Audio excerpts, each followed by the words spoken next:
بسم اللہ الرحمن الرحیم۔ شروع اللہ کے بابرکت نام سے جو بڑا مہربان اور نہایت ہی رحم کرنے والا ہے۔ روزہ توڑنے کا کیا کفارہ ہے، اس پہ بات کریں گے۔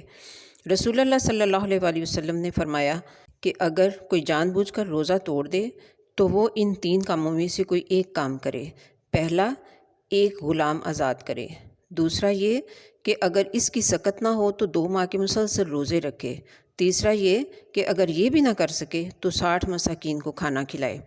رسول اللہ صلی اللہ علیہ وآلہ وسلم نے فرمایا 4 قسم کے لوگ جنت میں نہیں جائیں گے۔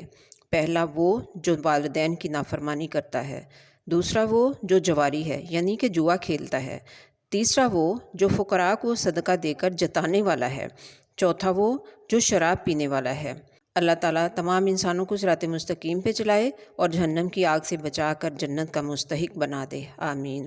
رسول اللہ صلی اللہ علیہ وآلہ وسلم نے فرمایا کہ تم مجھے 6 باتوں کی گارنٹی دے دو تو میں تمہارے لیے جنت کی گارنٹی لیتا ہوں۔ وہ 6 باتیں یہ ہیں: نمبر 1، ہمیشہ سچ بولو۔ دوسرا، حتی الامکان وعدہ پورا کرو۔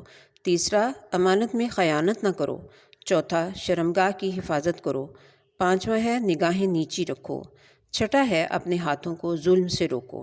رسول اللہ صلی اللہ علیہ وآلہ وسلم نے فرمایا میں اس شخص کے لیے جنت میں ایک طرف میں ایک گھر کا ضامن ہوں جو حقدار ہونے کے باوجود لڑائی جھگڑا چھوڑ دیتا ہے، اور اس شخص کے لیے جنت کے درمیان میں ایک گھر کا ضامن ہوں جو مزاح کے طور پر بھی جھوٹ بولنا چھوڑ دیتا ہے، اور جنت کے اعلیٰ درجہ میں اس شخص کے لیے ایک گھر کا ضامن ہوں جو اپنے اخلاق کو اچھا کر لیتا ہے۔